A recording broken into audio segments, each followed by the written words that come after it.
Okay, good morning, everybody. I'm Jen Blandos, consultant with UN Women, and today I'm joined by Kay Robinson from the Makers Guild, and we are going to go in depth today about how to get your product stocked. While we're waiting for people to join and get settled in, what I'm going to do is just go over a tiny bit of housekeeping today for everybody. There shouldn't be much at all, but just a couple of little announcements with UN Women. And the first thing to share with you, actually, if we could have the next slide, is just a reminder of what all of the different social media handles are that you could use. Actually, we'll go to the next slide as well, Kay.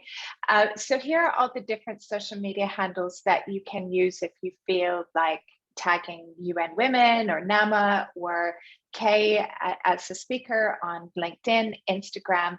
And also we've put up Twitter today as well, because it seems like a lot of people have decided that they want to go back to Twitter as well. And UN Women is on Twitter, NAMA Women are on Twitter as well. So if you're on Twitter and you want to take a screenshot or write some comments about today's session and tag them, please do, because they'd love to have shout outs on social media from you as well. So a couple of tiny little things to talk about. If we can have the next slide. Just to let you know, we have been talking about mentoring a few times, and to let you know, you are going to get an email from UN Women this week. And if you are a women business owner and you would really like to have a mentor to be able to help you in your business, to support you, to give you ideas, because it can be very lonely sometimes when you are running your own business, we will be starting a mentoring program. We have selected the mentors for this program, and so it will be open up for mentees as well. So do look out for that email so you can apply. And then one other little ask that I would like to ask from you is Female Fusion, who a number of you know, is also going to be running a number of free workshops on digital skills.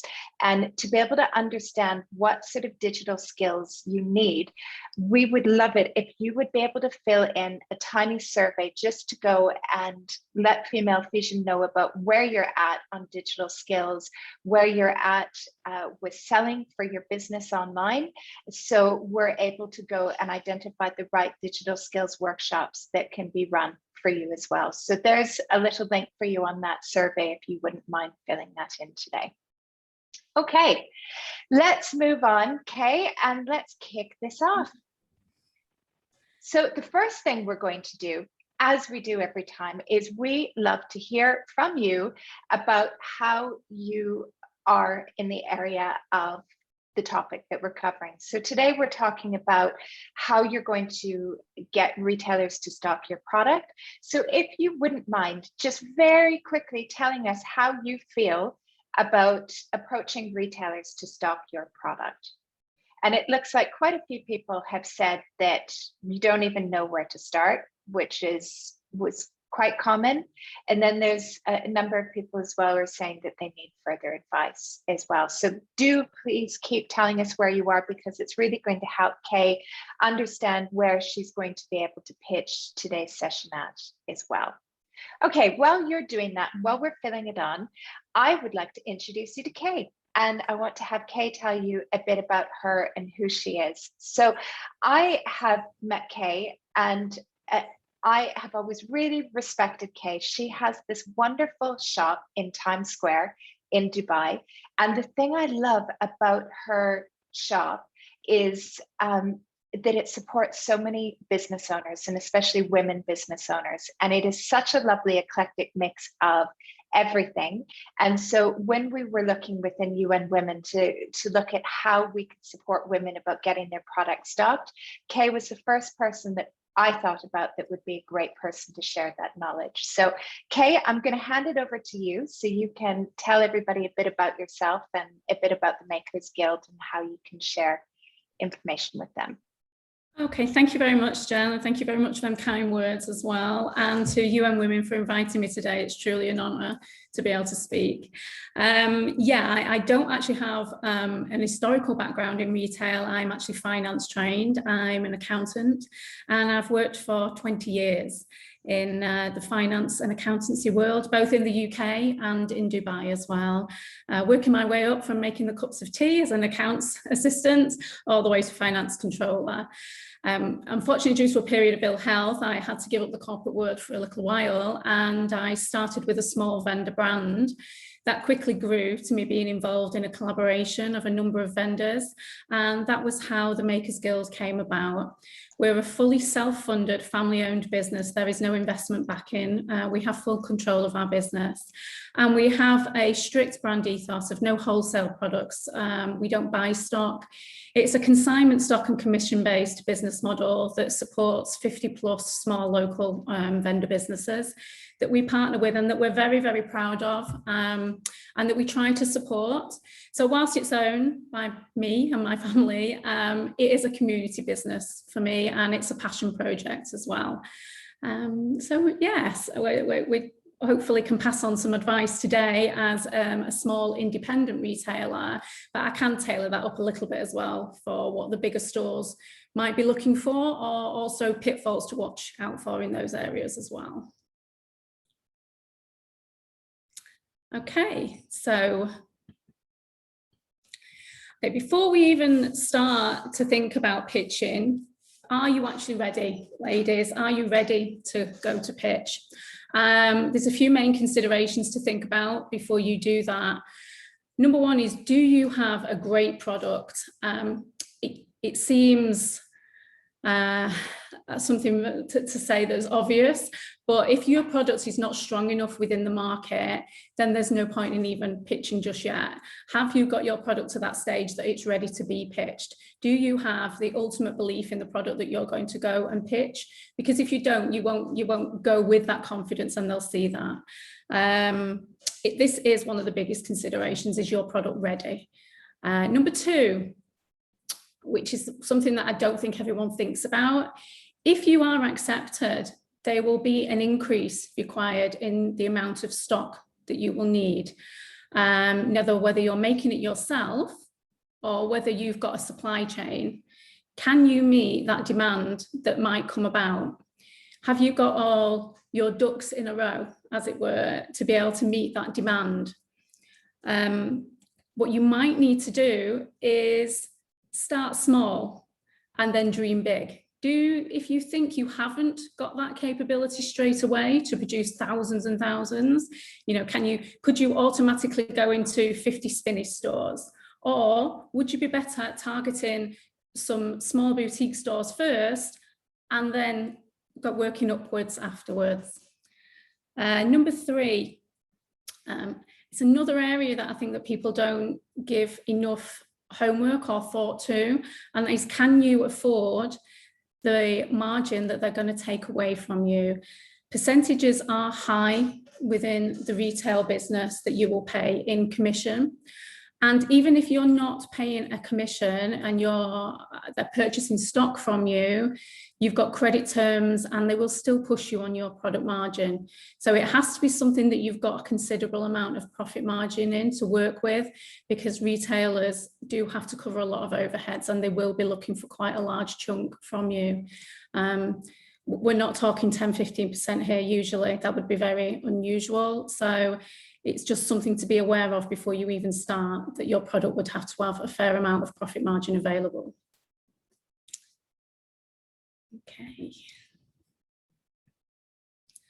So saying all that, what would be the benefits? If you got accepted, what would be the benefits of being stocked within a retail operation? Okay. It goes without saying that your brand and your product will get much more exposure, which can only be a good thing. You will reach a far larger audience and you'll have a wider geographical reach as well. So you might be stocked in one store to start off with, but then that store might have other locations, and that might not just be in one emirate, that might be across the emirates as well. So it might give you an in to a bigger geographical reach. This is the big one that everybody wants and the first thing that everybody thinks of. You can sell in larger quantities. Can you increase your sales? Now, hopefully that is yes. Otherwise, what's the point? But yeah, we want to increase your sales. We want you to be able to sell in bigger quantities. So that is a big benefit of being stocked. Okay, so rather than what you might be doing at the moment, depending on where you are in your business journey, you can lower the cost of operation because you're going to go one delivery rather than to many.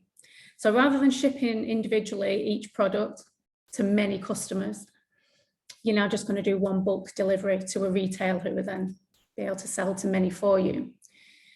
There'll be other areas that you can look to reduce your costs, but that would be the main one that springs to mind.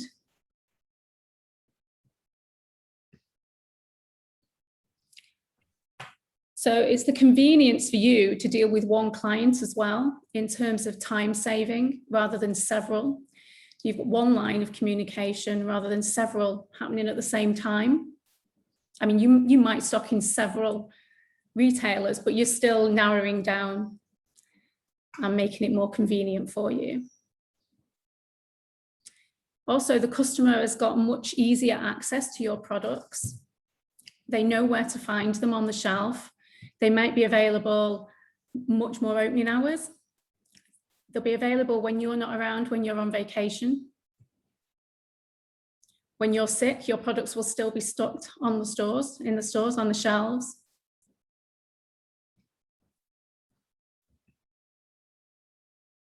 Okay, there's opportunity for business growth. That's a big benefit. If you have one product that you're trying to get in, it might give you potentially an opening to develop another product. They may even be able to offer you advice on something like this. This is great, we love it, we'll stock it. Have you thought about doing X, Y, Z? So it gives your business a chance to grow. It may give you increased marketing opportunities.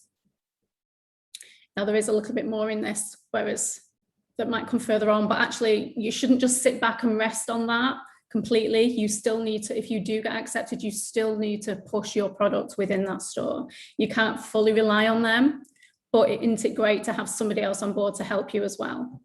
It's something to think about and something to ask when you do get to that point. Will they promote you and how will they do that?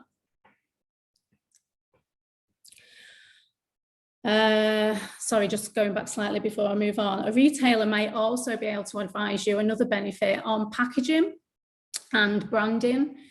If they love the product that you've got, but they think that your branding might need tweaking, it's something that they might be able to offer advice on because they'll know their customers, they'll know who's shopping with them. So like most things in life with all advantages, there will be a few disadvantages, unfortunately. So it's just to be aware of them. As I mentioned before, you will definitely have lower profit margin. The offset of this, as we know, will probably be higher sales. So it's quantity rather than profit margin. If you are selling on a consignment stock basis, and obviously we'll go through later on that there's different ways to sell and stock with retailers, but if it is on a consignment stock basis, then you will need to be careful about stock becoming outdated that's on the shelf. And also what happens about it becoming damaged. Sorry. Okay. You will have stock sat in the stores and stock costs money. So you will therefore have cash flow tied up in increased stock holding. Or if you are selling the stock to them and you've not got it signed up in stock holding, tied up in stock holding, you may have it signed up in credit terms. So sorry, I'm just going to switch my phone off.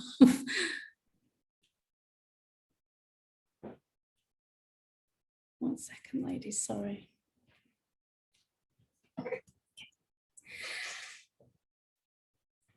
It's something else.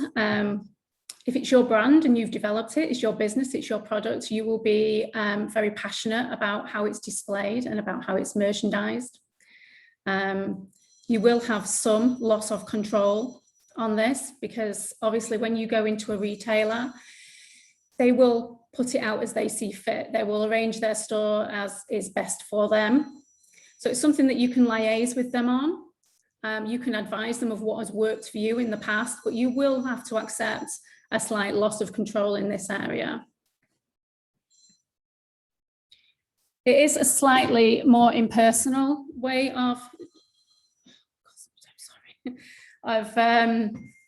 selling, because you've not got that face-to-face with your customer anymore.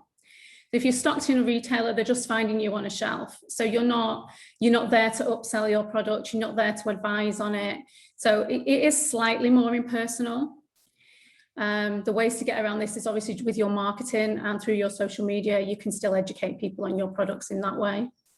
But these are just a few things to consider that are disadvantages.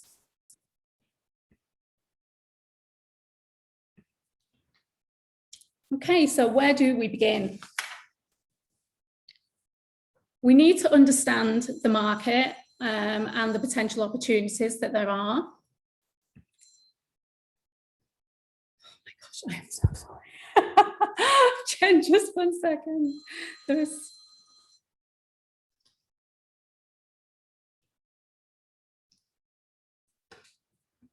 One minute, ladies, 1 minute. Just to add, well, Kay is turning off all of her phones. Technical difficulties. It sounds like it's your landline as well. I was just going to say to everybody, while that's happening, do remember as well, if you have any questions or if there's things that are popping up, just stick it in the chat box. It's nice that we've got a slightly smaller group today, so we will, in each section we'll go through some of the questions, and then hopefully towards the end some of you will be able to unmute yourselves and ask some questions from Kay as well. But do put your questions in the chat box so we can answer them. And are you okay with the phone now there, Kay? All good? It's gone. One of the joys of working on Zoom. We've had a few disasters like that. Yeah. No problem. I'll hand it back to you. Okay, we've shoved it away in a drawer. Okay, so yeah, before you can pitch, you need to know about the market. And this is an area, before you go onto your journey of pitching with the realtors, you need to understand what is happening in the world, what is happening in your region, what is happening in your area.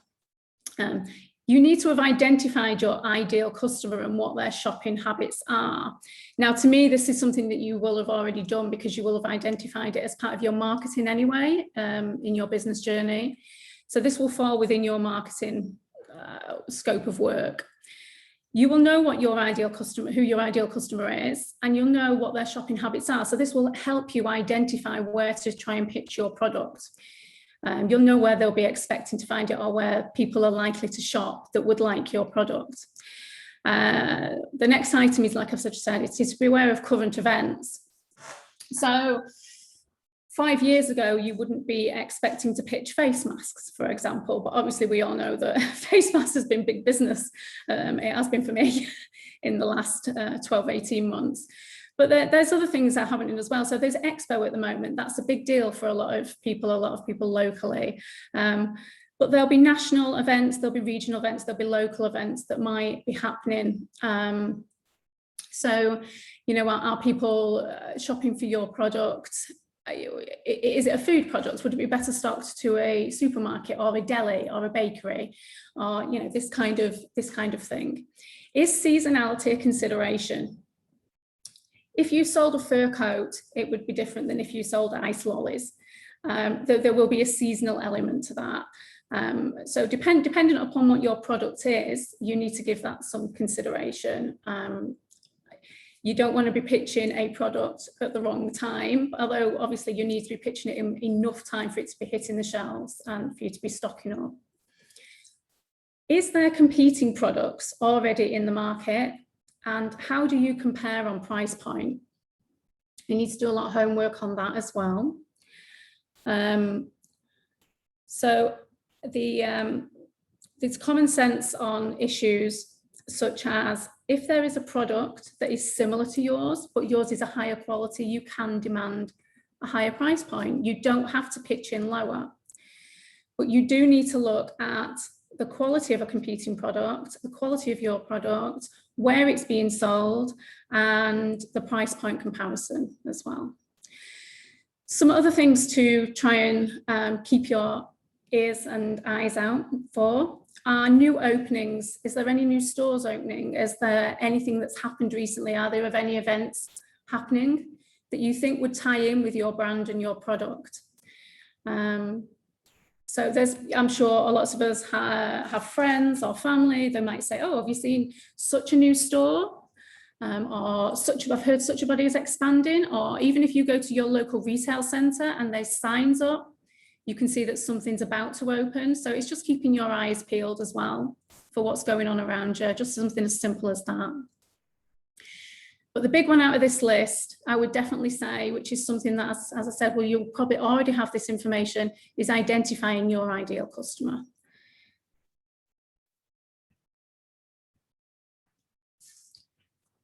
So identifying the right stores and the right people to approach. There is unfortunately no easy way to do this. It just comes down to extensive amount of homework and research. You've got to put the legwork into this area. Things to consider. So things to consider when you're looking at a store and whether it'd be suitable for you is the size of the business that you're approaching. So as I mentioned earlier, could you get into 30 Carrefour stores? Or do you need to pitch lower to begin with? Or are you already at that point where you can dream big and you can go in there? So that's something to consider when you're looking at who is the right business to approach. The buyer information. You will find that you can get this quite easily if you ring up. People will give you the information, but it's something that you do need to do your homework on. Don't blindly pitch, as I'll mention on some further slides. Get the name of the buyer, or is it a team? If it's a team, if you're going big, if it's a team, is there a right person to approach for your product type? Can you have their email information? You might find that they're less likely to give out phone numbers maybe, but you will definitely get an email address to be able to pitch to. What are these stores' product preferences? Not every store stocks every product type. So, for example, if someone pitched to me within my business, if they came to me with a food product, that wouldn't work for me. I don't have a license to stock food products. If they'd done their homework on me and my business, they would already know that. So straight away, if someone came to pitch to me with food, I'd know already that they've been a little bit lapsed there in not doing their homework. So yes, always check that your product would fit in within the store, within the business. What is their customer service record? You don't want to go into a store where people are going to buy your product and they're going to let you down on customer service. You don't want them to associate your brand with any kind of bad customer service. So if you are pitching to somebody, maybe even be a customer at some point, go in there and check for yourself. Obviously, we've touched on it previously, but are there competing products already in the store? This will obviously have an effect on how you pitch and whether they would be potentially interested. So you need to do the homework on that area as well.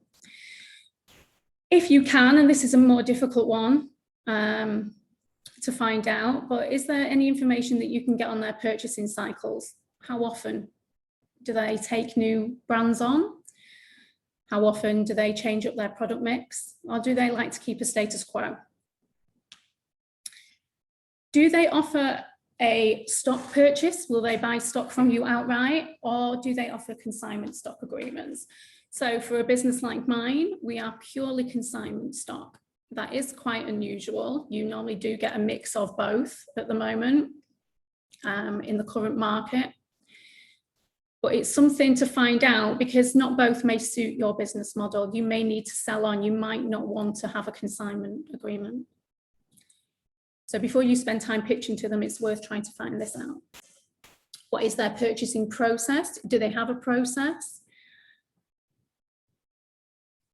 What are the store's opening times?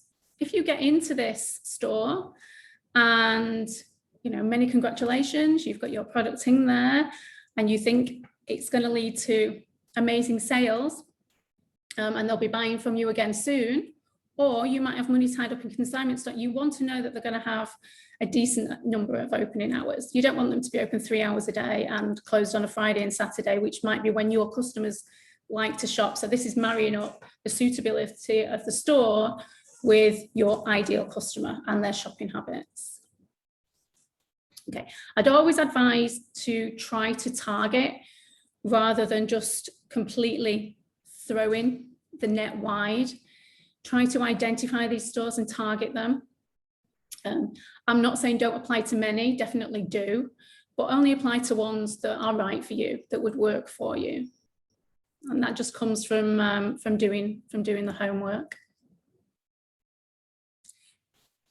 Jen, I can't see, but is there any questions that have come up already? So there's just a couple of questions. One person has asked about what is the appropriate credit period that they could expect. Okay, so as you can probably hear, I think that's a little bit later on. It goes a little bit later on into finance, but I'll very quickly touch on it. But because as you can hear, I'm British. I was an accountant for many years, and we worked on 30, 60, 90 days. 90 days credit was very unusual if you could get that from somebody. Over here, there's a very, very different working practices. It's actually against the law to bounce a check, but it's much more difficult to get your money in the first place when they just don't pay. So credit terms, I would always try and negotiate as short as possible. You do not want your cash flow tied up in this area. You want to sell it, you want to collect your money.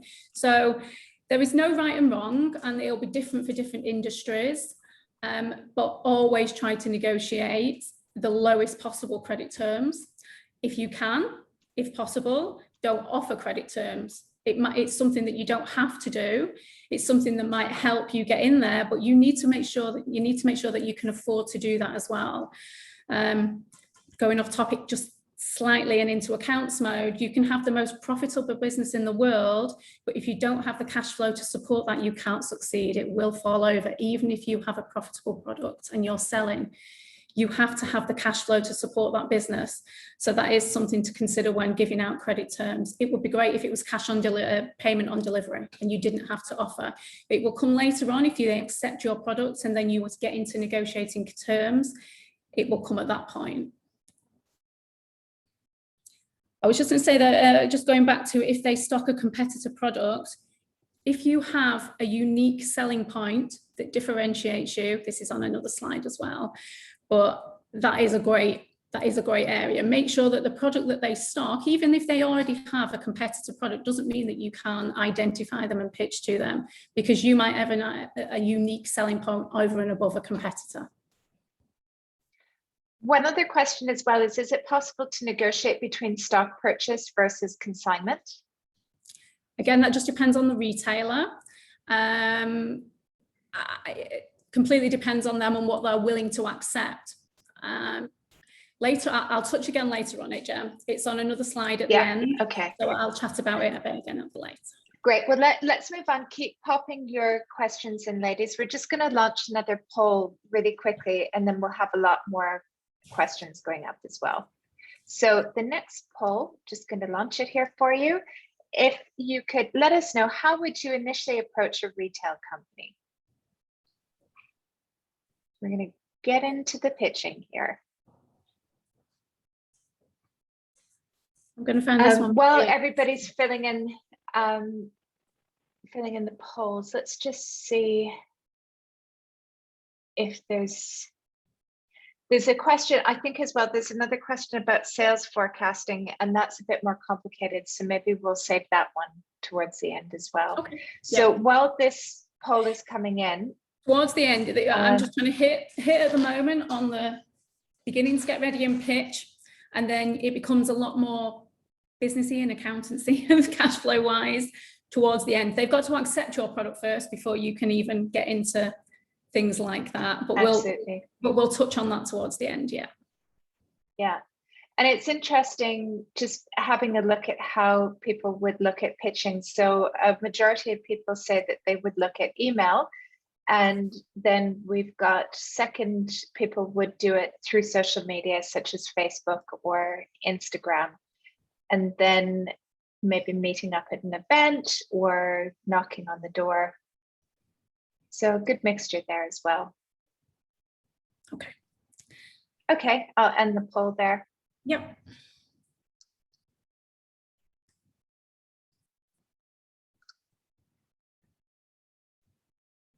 There you go. Okay. Okay, so out of all the options, I'm going to advise, first of all, on the pros and cons of pitching by email. Now, there's a number of reasons for this. I'll probably say a few times. It is easier if you can pitch in person, but you do need to get in front of that person.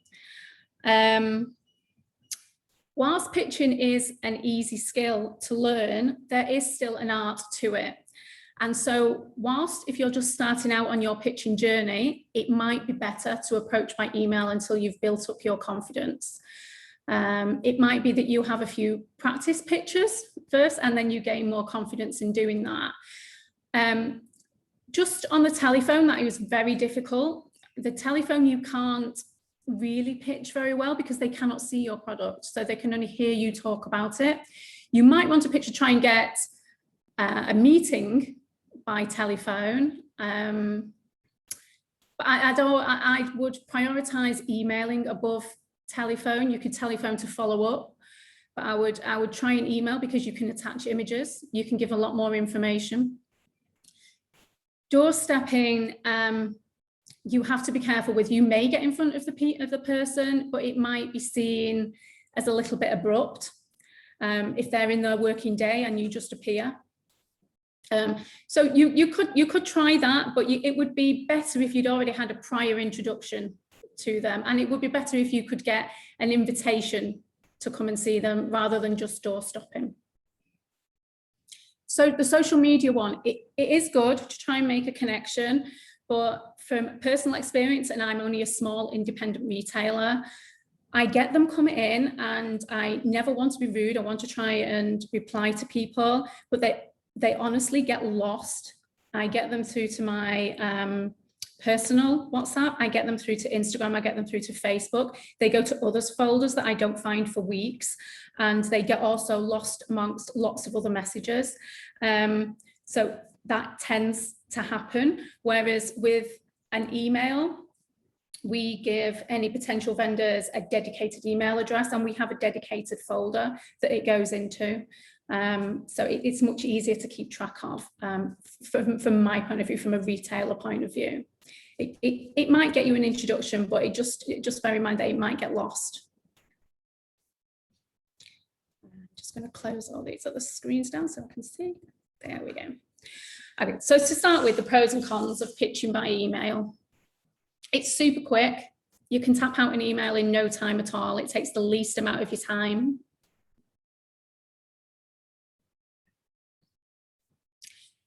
It can easily be replicated with very small amendments.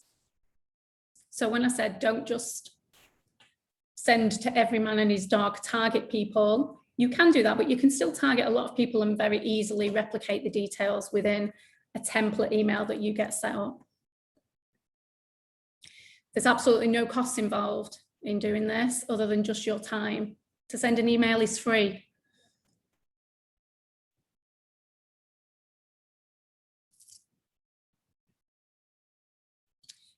As I just mentioned previously, it's the most comfortable approach for any beginners. For anyone that's new to this, you can write it, you can reread it, you can come back to it, you can amend it. So it's a comfortable approach for a beginner.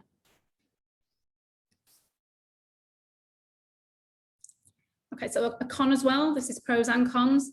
They are limited to seeing the product just by an image rather than experiencing it in person.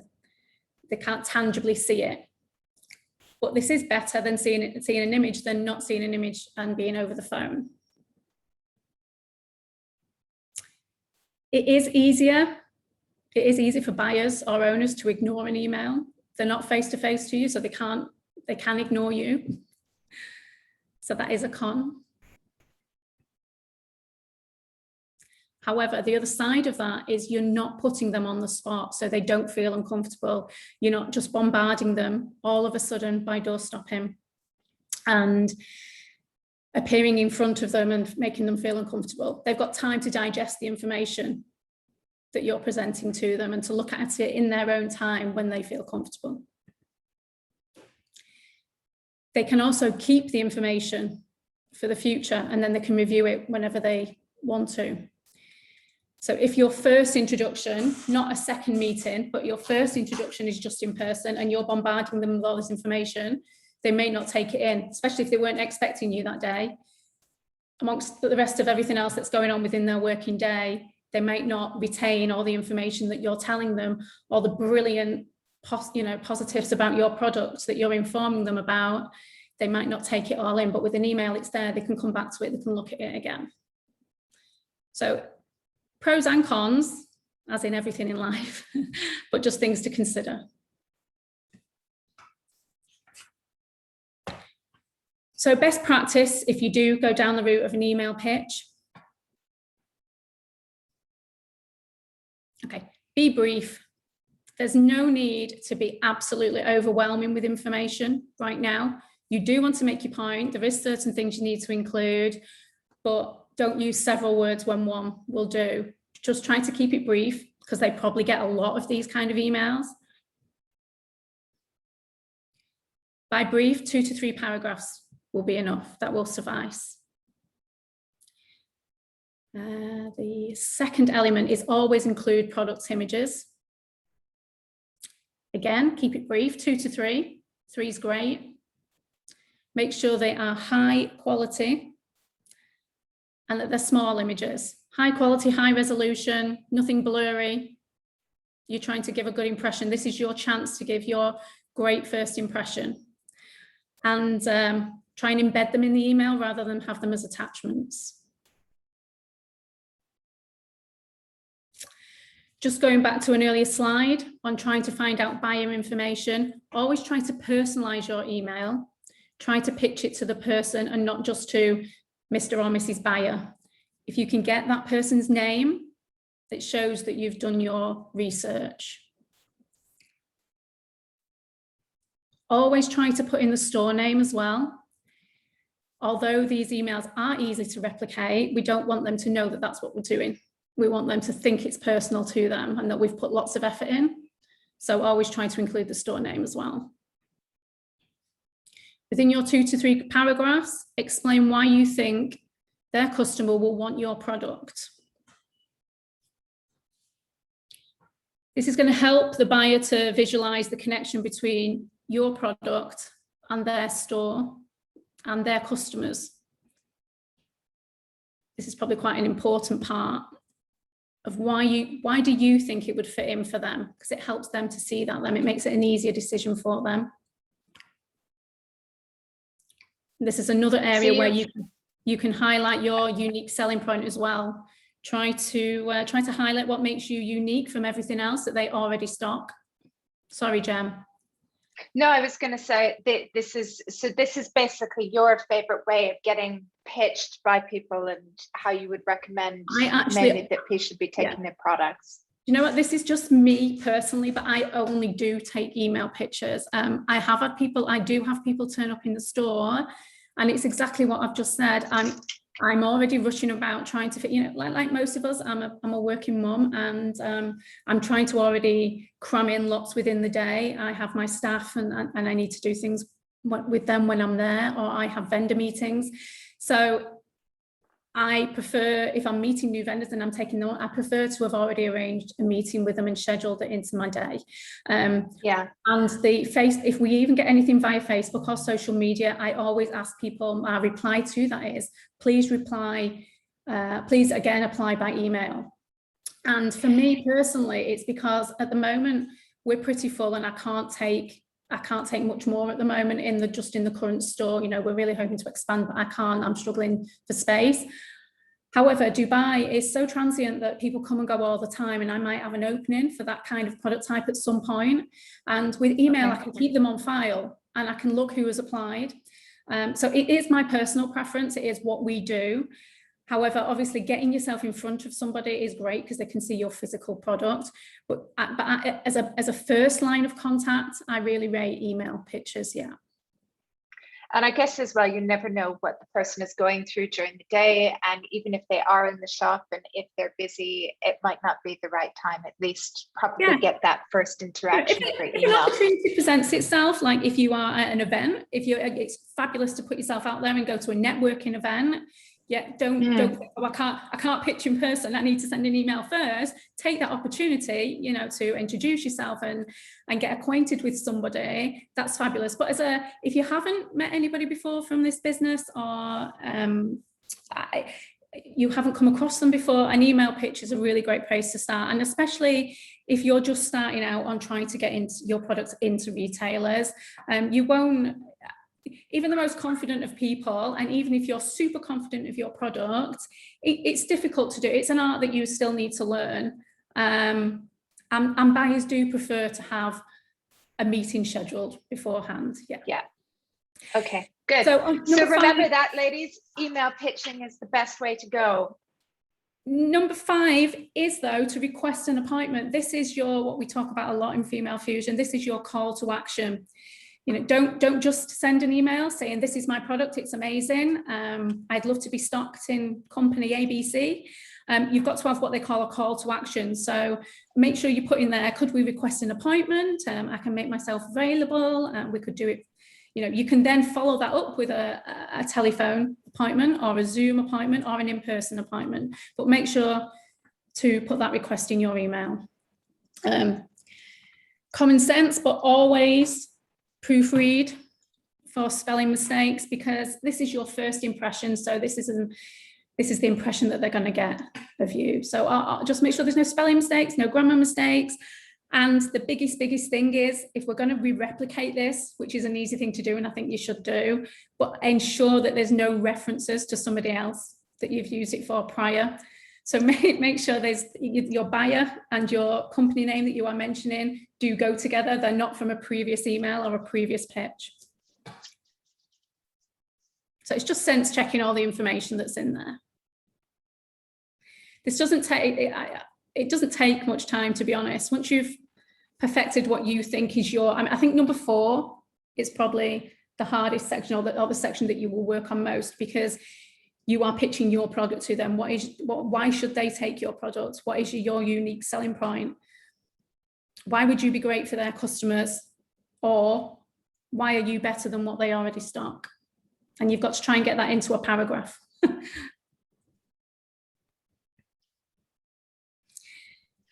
Okay, so we've done all that.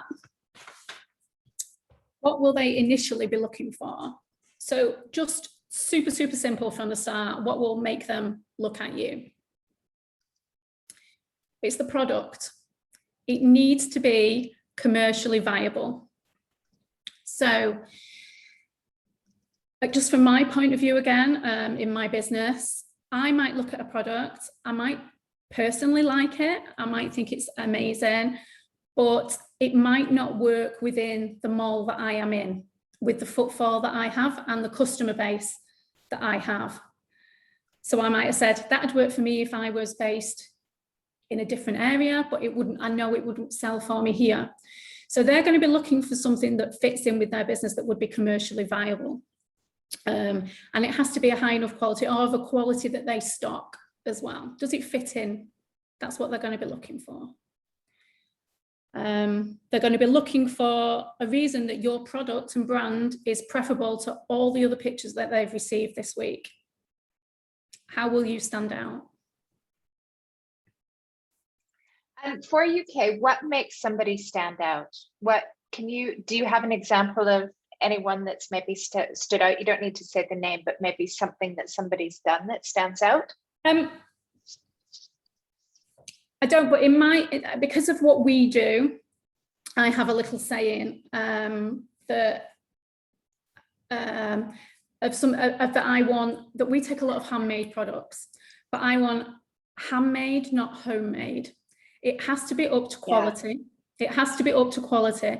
And to be commercially viable, I know now, being where I am located, what age groups I have, what nationalities I have as customers, and I know what I already stock. And so I know I can identify areas where I think we're not hitting the mark on product type. So just for example, within my business, I have candle vendors and I have jewelry vendors.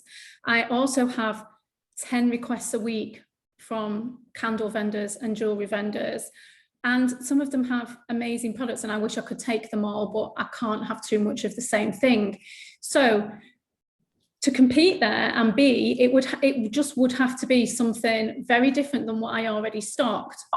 So to pitch to me, you would have already been in store and you would have already looked at what we have, because if it's same, then I would have no option but to put it on a waiting list. So that's where all the homework that you've already done up until this point comes into play. You're targeting the right people that will be interested. Okay. And what if somebody is creating a product, but they don't have the product yet? When is the best time for them to reach out to buyers? Do they need to have the physical product, or can they go? I would, like, unless it is something, I mean, beyond me as being a small independent retailer, I guess there is companies that do sponsor product development and do get involved in that kind of thing. But I would say that that's quite unusual. You should be pitching a finished product, because just like me, when I was growing Makers Guild, before we had the current store that we had, people couldn't see my vision on how I wanted the store to look and our branding to look. They couldn't, it's impossible for somebody else to see inside your head and see what it is that you're trying to achieve. Similarly with a product, you can have all the pictures and things like that, but it might not come to fruition, or it might not, the quality might not look as you're pitching. So yeah, 9 times out of 10, I'd say it's better. It's not that it's a never that you couldn't pitch off a finished product, but it is always better to go and always to have your branding ready and on point as well. Okay. And your packaging, you don't go to them with a bottle of perfume and it doesn't, it probably doesn't have a box, or it hasn't got the right packaging for the product type. Make sure you've got everything ready to go. That would stand out. And the third point that I've put down here is just within how you're presenting yourself in your email pitch, or even if you have a follow-up meeting, that you're professional and you're knowledgeable within your field. Now, for me, this is what I want to see, because I've now got 50 plus vendors that I deal with, which is a lot of people to communicate with on a very regular basis, because they've got consignment stock. So it's not I don't just place a purchase order and then that's it. Because they've got consignment stock with me, I keep up lines of communication with them very, very regularly. So now it's come to the point when I'm taking somebody new on, I need to know that they're going to be easy to work with. I need to know that they've got a level of knowledge within the area, that they're going to be easy for me to talk to, and that they're going to understand, and that they're not going to be difficult. So that how you can show that is just by being knowledgeable about their company. That shows that you've done research, it shows that you're a hard worker, it implicates all those kind of areas, that you're knowledgeable about your own product and about your own product type, and that you just come across as professional at all times, because initially that is what's going to give a good impression. And there's been a few questions from ladies asking, what if they won't even speak with me until I give them the price list and they want to know what the bulk price is?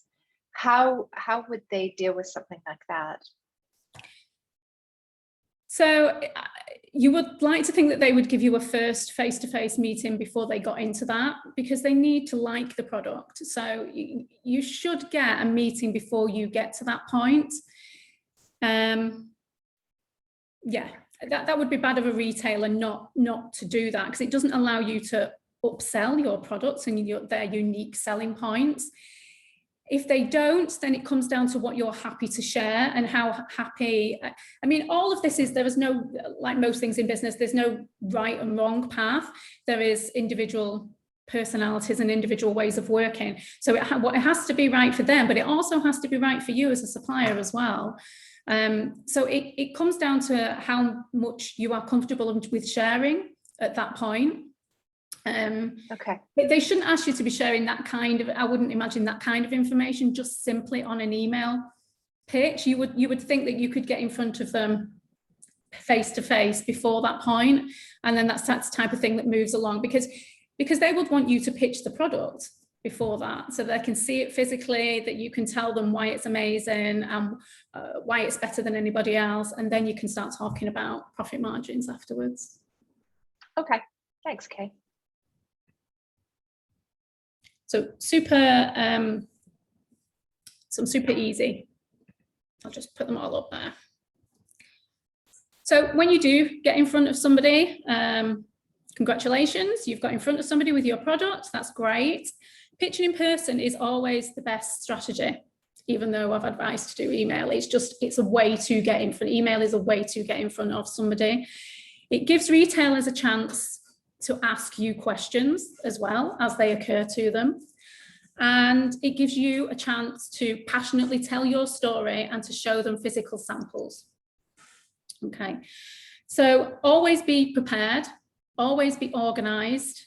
Try to stay calm, don't go in flustered. If you're organized, you won't, so be organized in advance. Be on time. I know that seems like such a simple thing to say, but it can have a massive effect on how they're going to perceive you. So if it's somewhere new that you've never driven to before, try and do what we call a dry run. Try and drive there beforehand. Make sure you know where the office is. Make sure you know where you're going. Will you be able to park okay? Can you get to that meeting on time? Be prepared with who you're going to be meeting. Make sure you know the names. Are you meeting one person, or are you going to be meeting a team, just so that you know? Have the answers ready that you think that they're going to ask. Now, you might not know everything that they're going to come up with question-wise, and you can just say, oh, please leave that with me and I will get back to you as soon as possible. But try to anticipate any questions that they are going to ask you and have the answers ready to go. It shows that you're knowledgeable about your product. Prior to any meeting, you should have been working on your social media, because that's the first thing that they're going to look at. They're going to look at your social media, and it's a great way to give you some brand awareness so that they can see that. Practice your pitch to somebody or even yourself, but make sure you practice your pitch beforehand, because it will give you internal confidence. Okay, and then we can do something called a sell sheet, which I'm going to move on to in the next slide, and you can give that out to them as well, and that has a lot of information, so that's good. You can take that with you. Just on the being organised and having the answers, make sure that you do by this point have all your finance data clear in your head, so you will know what profit margins that you have on individual products, and you might have a range of products and it might vary, so you might have more profit margin in one than you do have in another. Make sure you know what you are able to give away. Make sure you know what industry standard is. Make sure you know what is feasible for you. Make sure you know all your costs. Don't go in blindly. You have all your finance information in your head. Okay. They will want high margin products and fast moving items. What business doesn't? Okay, so that's something that they're going to be pushing you for, and you need to know how far you can be pushed, what's okay. On that point, Kay, a couple of ladies have been asking about pricing and how pricing would work. One has said, if my retail price of a product is, let's say, 100 dirhams, what would normally be the percentage that the shop would charge? I'll come back to that one, Jen, if that's okay. Okay, yeah. Just because it's on stock and consignment slide at the end, but I'll come back. Okay, we'll go through that. So a sell sheet is something very easy, like an email. It's easy, you can put it together.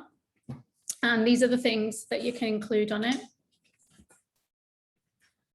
So make sure it has your contact details, your website address, your social media account names. You can include in there your pricing. Now, this is completely up to you on how you want to approach them, and you will know that because you will have done your homework before and you'll know what they like. But your pricing should be what you've been retailing it at to your customers at this point, so they know a recommended retail price to their end user, to their end customer. This is what it sells for me. So this is what we could sell it for in store. Don't want to go into this too much because it's a completely separate topic. But for ladies with smaller businesses, you do need to take into account that they will need to add 5% VAT onto that. You may not be VAT registered already yourself, so you may not have been putting VAT on there. So any pricing that I have, because I have small local vendors, the vast majority of them are not VAT registered. So before, when they've been selling prior, they hadn't had to consider that. I have to sell with VAT on the top. Make sure your sell sheet includes ordering information. How can they order from you? Again, include your product images. Just a few will do. Don't bombard them. Do you have any customer testimonials? Have you won any awards? Has your product been put forward in the top 10 for something prestigious? Anything that you can think of in this area, include it. It's great to have a customer testimonial. It's something very easy that you can get. Again, what makes your product different? So we're repeating ourselves, but if you put it all on a sell sheet and give it out to them, it's a great piece of information. It's one piece of paper that entirely informs a retailer about your product.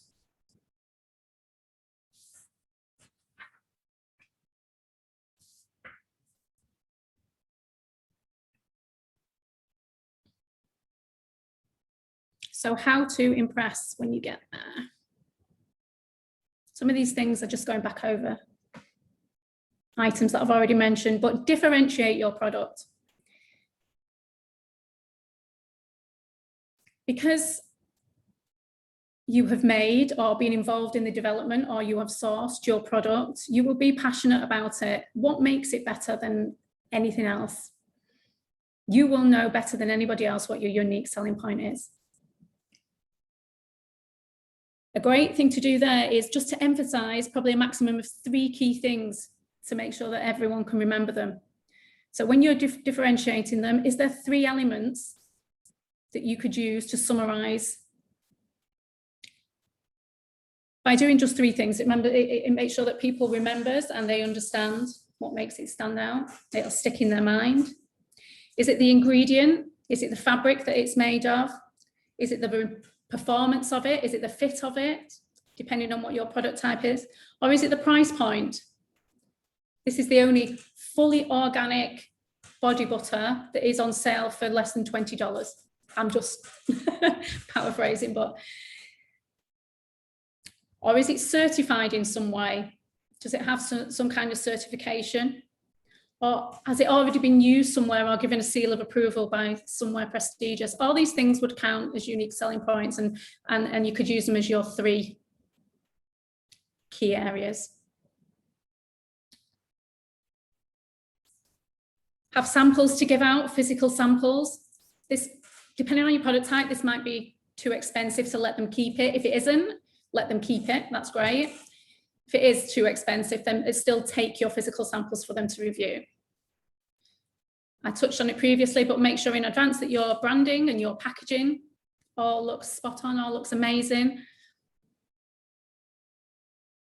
Your creative marketing in advance. So you've done all this in advance. So when they come out of that meeting or before they've gone into your meeting and they've checked your social or they've put you up on Google, what will come up? If you can get as much creative marketing in there as possible beforehand.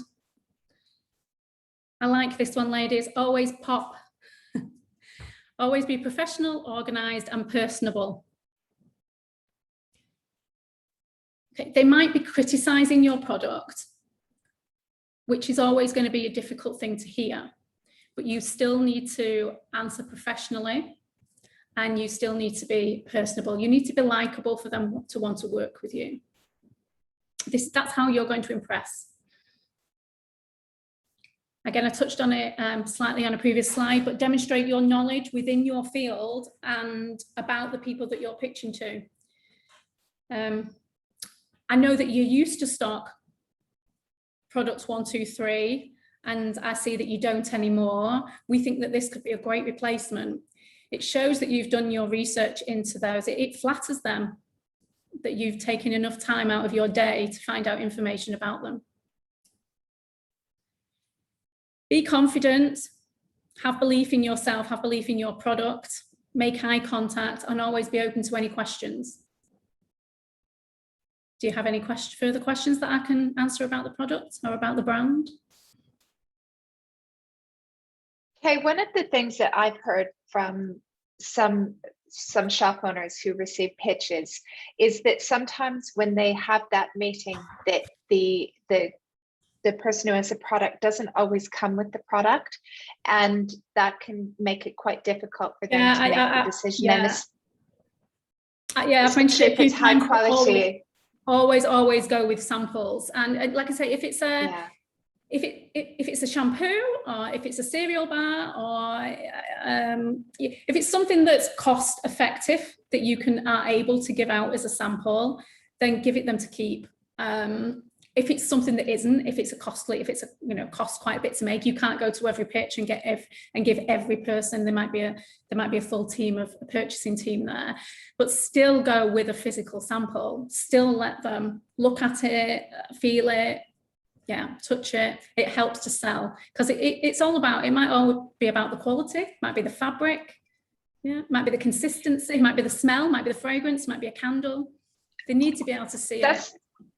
That's actually one of the things I've heard from a few people, is even sometimes some of the shops where they might already stock that product, when they see if it's so high quality, if there's something that's maybe a little bit unique about it, sometimes when that might have been a no, sometimes it can turn into a yes as well, if you do have a really high quality or very different product as well.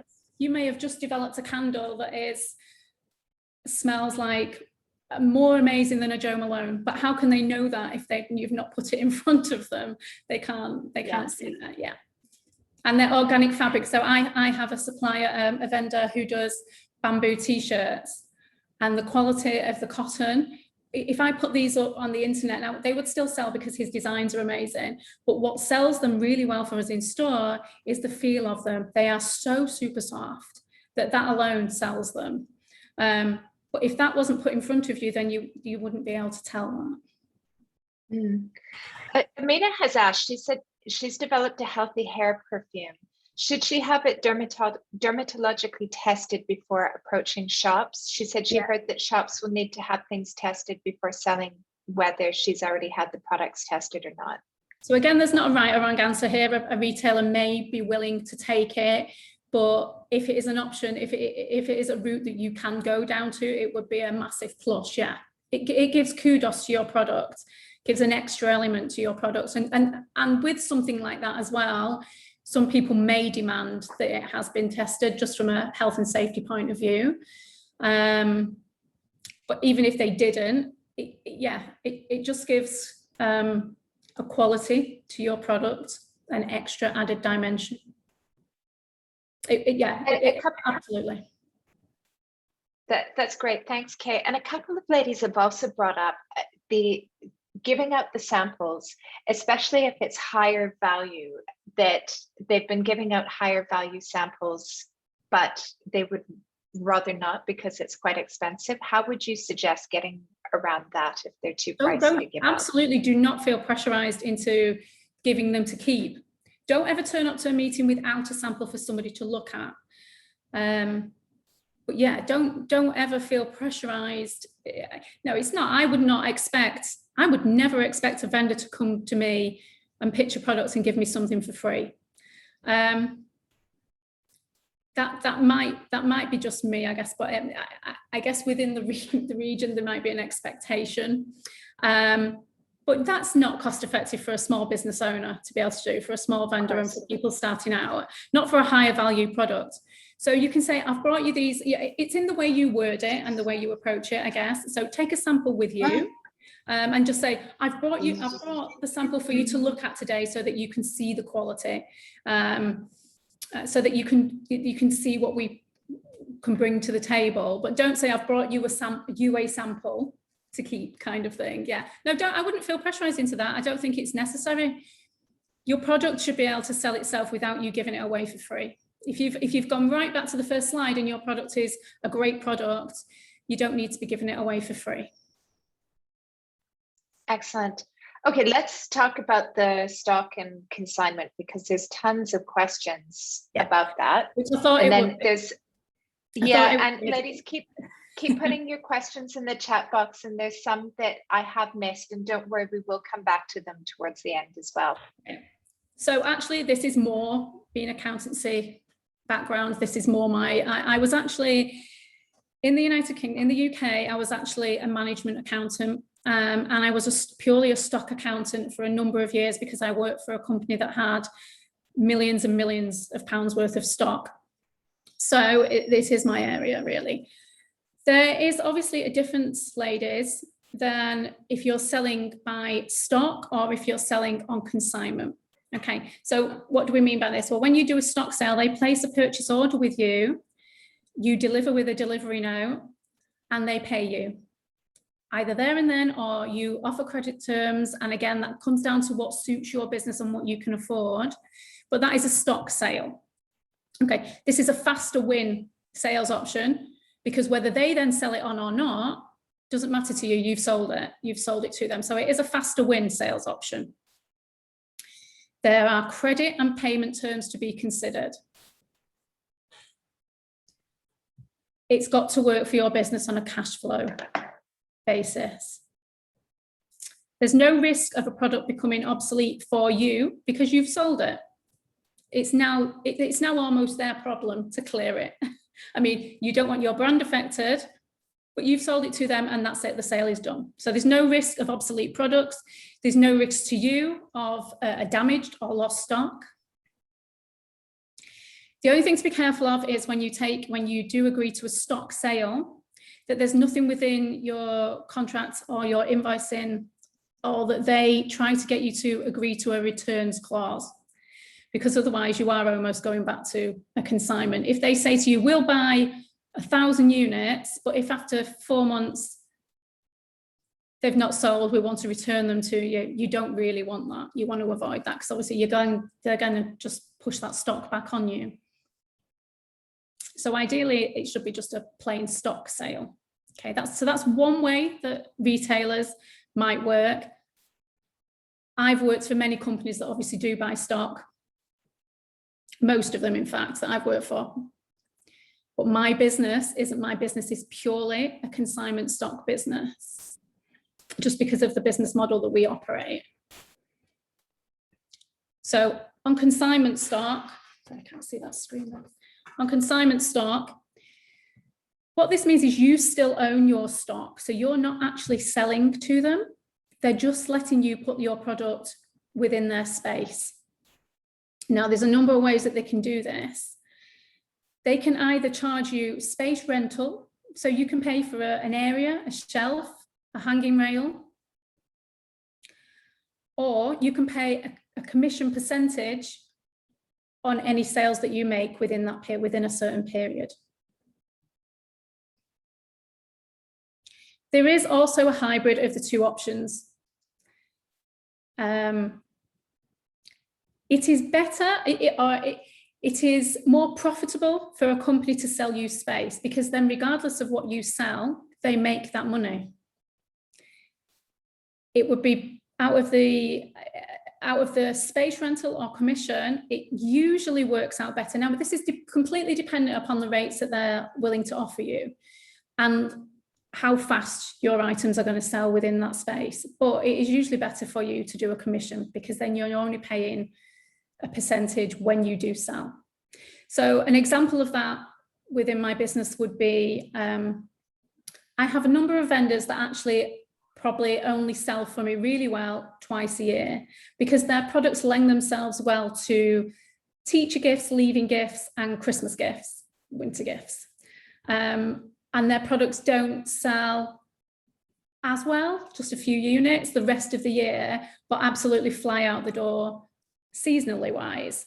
So for them to have a space rental of, if I said it's a set rate, it'll cost you 500 dirhams or 1,000 dirhams for a shelf, or however much the amount is, that wouldn't work for them every month. It'd only end up working out for them twice a year. For me, I don't do that, even though I could have guaranteed income. But that's just because we're trying to create a business where it's supporting everybody and we don't have vendors coming and going, and they would have to leave because they wouldn't be able to afford that space rental in the other months. And I'd like to be able for them to be able to stay in store at all times. So they only pay commission on anything that they sell. Now this puts the risk on my part as a retailer and not on their part as a stockist. Because if they don't sell enough, I've still got to pay all the overheads involved with the massive commercial rates, staff salaries, etc. However, you will find at the moment in the current market, as things are post-COVID, for a retailer, it costs a lot of money to have cash flow tied up in stock.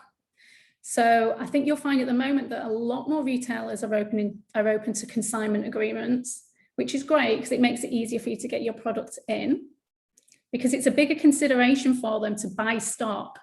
If they're buying stock, they really need to give it some thought because they're going to tie their money up, and they don't want it not to sell as well. They don't want to be left with this obsolete product that they've purchased. If it's a consignment, they can afford to get you in to try, and it doesn't cost them any money. It actually just makes them money. All it's cost them is the space. So there's a lot of companies at the moment that are open to consignment agreements. The hybrid of the two might be they'll charge you a small rental percentage, a minimal amount for the space, and then you also pay a reduced commission rate.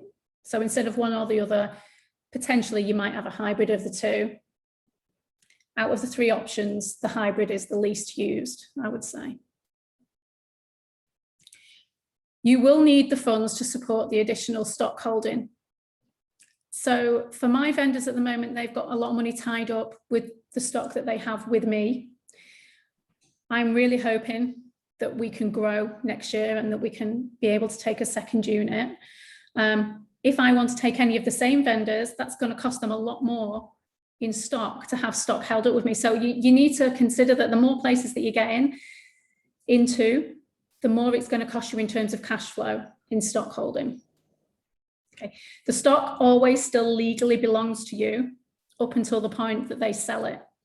So it always is still yours. So this brings with it an element of trust. And if you're being given a consignment agreement, if you're signing up for a consignment agreement, there's a number of elements to just be careful about. That it details what happens in the event of them losing stock, stock being damaged. If you had a product that you were stocking with them that you found it difficult to get hold of, but then you had a website order for it, will they allow you to withdraw stock from them? Also, if you're doing consignment stock and you're trying to prevent your stock from becoming out of date, if it's a product like a shampoo or a food product, I have a vendor who does all natural skincare and hair care, and they obviously come with expiry dates on them. So if he's had something if he's had a lot of stock that's not moved as fast as we thought, a certain line, because we stock a lot of lines, if it's been there, say 6 months, he will then move that stock out to sell on his website or sell elsewhere and stock with me with fresh product, because he knows he can clear it quicker on the website. So I allow That's really interesting, and that's a question actually that Aisha asked, that she sells with the shop, and they asked for replacement of near expiry products, although she was already paid for the stock. So she's asking, so it's slightly different, that it's not consignment, that they've actually bought the stock, but they're asking to replace it. That would have to be in agreement with yourself, because legally, if they've already purchased the stock, You don't have to replace that. They've purchased the stock unless it is a side agreement that they've made you agree to. That is a condition of them taking it, and you have signed and agreed for that. Otherwise, and I mean, I know there's an element of you want to keep a good relationship with them, obviously. But once somebody's purchased from an accountancy and a legal point of view, if they've bought that stock, it's up to them to clear it quick enough then, if it's not consignment. Mm. So it's something that she would have to agree to prior. But yeah, I would try to see if they will allow you to, if it's consignment stock anyway, I allow it because obviously I don't want expired stock, but also I'm trying to help them out as well. They don't want to have stock that's becoming obsolete. So if they can clear it quicker. So if it's some of my vendors still do markets as well. So they might take some of the stock and do a market with it. Now, all I ask is that I don't detail this down formally, but I just chat to them about it. I have lots of clothing vendors, and so we put things in, we put a design in, and we see how it goes. And if it doesn't work after a certain amount of time, we'll change it and put a different design in. Now that just makes sense. That's just good business practice, and I don't mind doing that.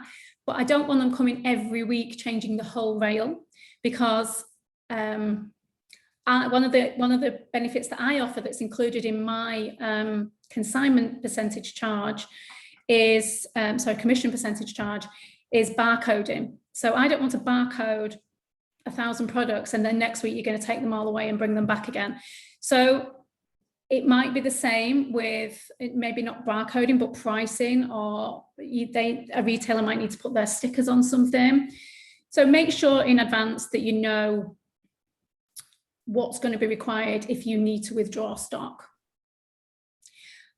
I didn't know doing this workshop how interesting, because it's a little bit off topic. It's not how to pitch and it's not how to get your products accepted. It's actually going one step ahead into what happens afterwards when you go into an agreement.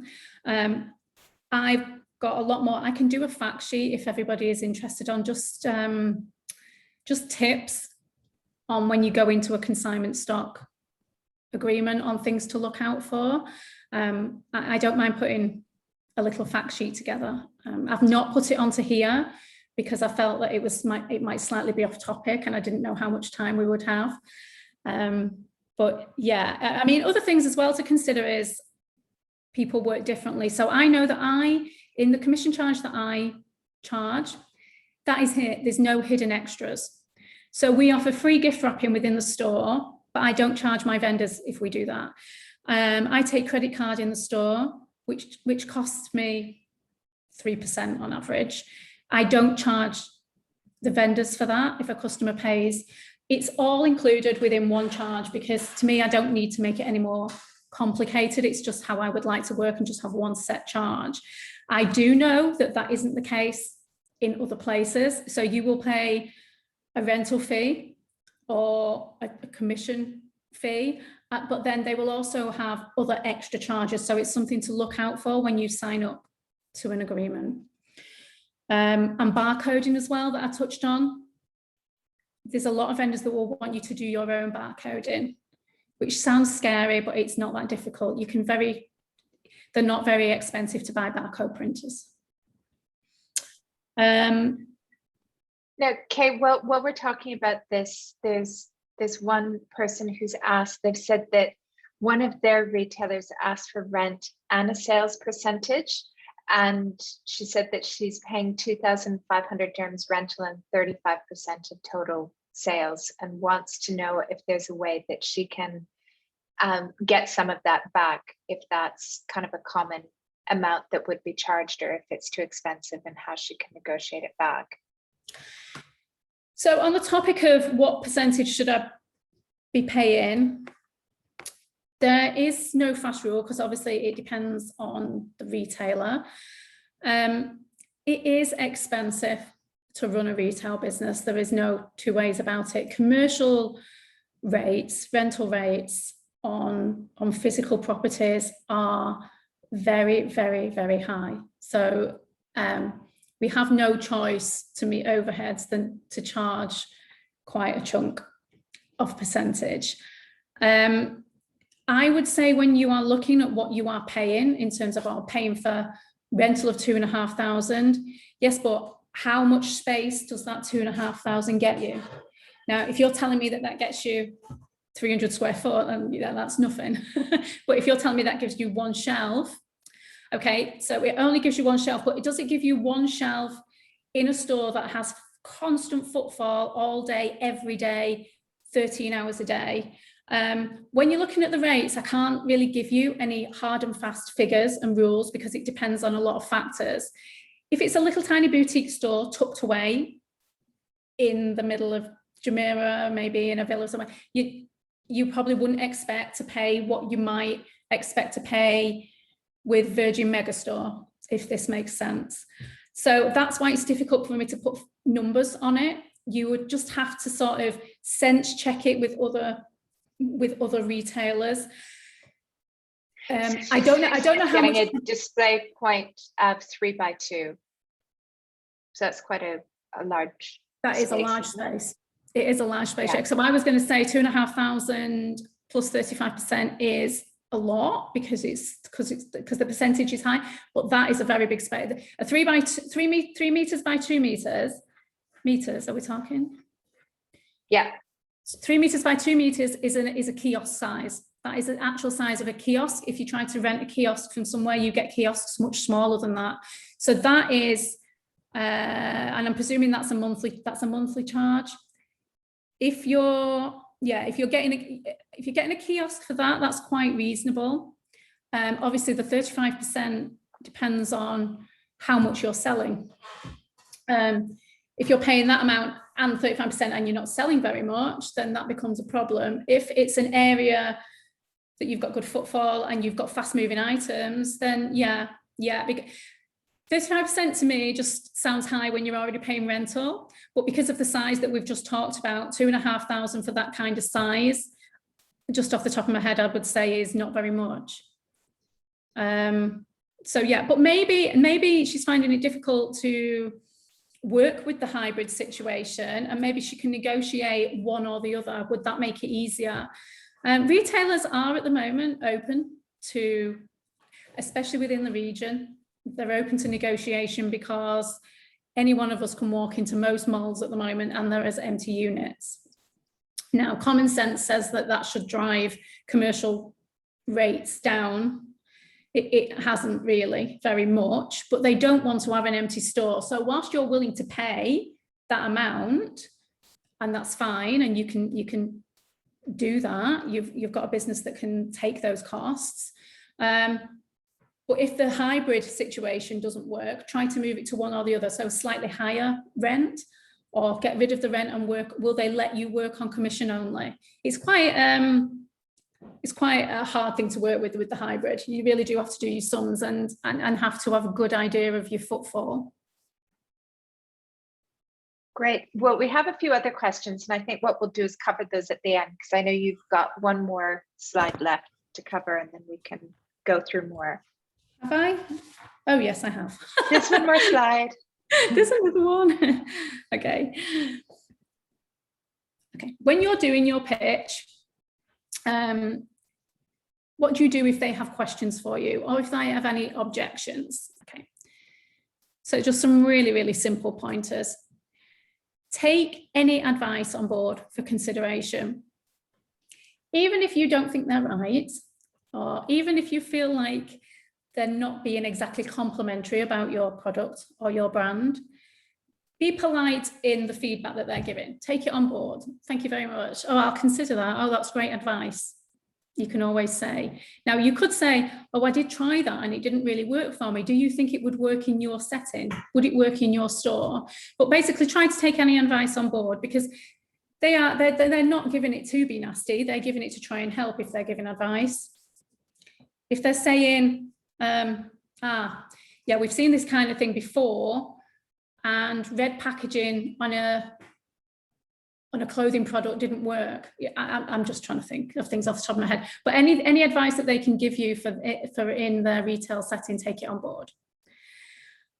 Just be careful that you are happy to give out certain information. You will need to talk about finance figures with them. You don't need to give out all of your business information. You don't need to tell them what your total cost of production is. You can just tell them what you're willing to sell it to them at. Just know before you go in there what you're happy, what information you're happy. Also, if it's something that you're not making yourself, or even if it's something that you are having produced, they might want to know who is doing that for you, who is supplying you. Again, if it was something to do with a health product, something to use on your body, your skin, or a food product, they might just be asking you from a point of view of checking health and safety. Where have you sourced this from? If you feel like it's coming from that point of view, obviously you need to answer. If you feel like it's coming from the point of view of they are just being too nosy and want too much information about your product, feel free to say, oh, I'm not, I'd rather keep that information private. It's your business and they can do good things for you, but you are offering them your baby as well, your product. You need to be as happy with them as they are with you. It's a two-way relationship. Okay, the other thing is be honest and don't overpromise. This is really relating to stock.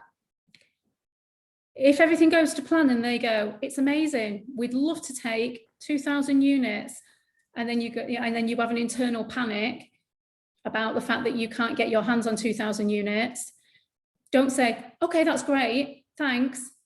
Be honest with them and say, that would be really amazing. I just need a little bit of time to put that in place. So before you go there, you will have done your homework and you'll know what you can and can't do. You'll know how long that will take you. So just be upfront with them. Otherwise, you're breaking down that relationship already if you promise something that isn't deliverable. Always stay polite. Keep the lines of communication open. Always end your pitch with, feel free to contact me anytime. My information's on the sell sheet. Ensure you leave knowing what's going to happen next. So what do we do? How do we take it from here? Will you contact me or should I contact you in 2 weeks? Try and leave it so that you know what is going to happen. If it doesn't work out, it's not the end of the world because it's all learning and it's all experience. You will have learned a lot that you can take with you to the next one. There is not just 1 or 2 retailers within the region. There are thousands. So if they don't want your product in the end, don't try not to take it personally. It just might not be the right fit. Or it might be that they don't think that it would work with another competitor product that they already have in store. It's not a waste of your time. You will have learned a lot that you can take forward.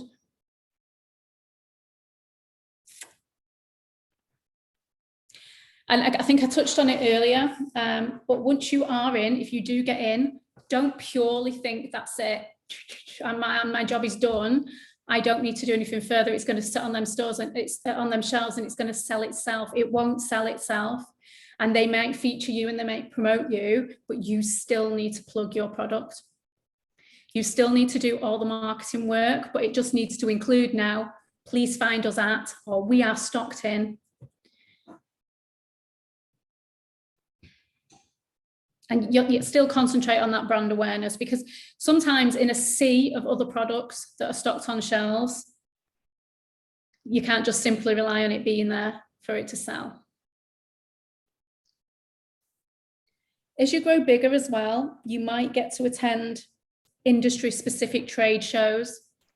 You might decide to show at them. And this is another way that you can pitch to people and pitch to businesses. But that is obviously when you become much bigger, as it probably is the most expensive way to pitch a product. There is a lot of cost involved in doing a trade show. But if you became that big, that is definitely something to consider.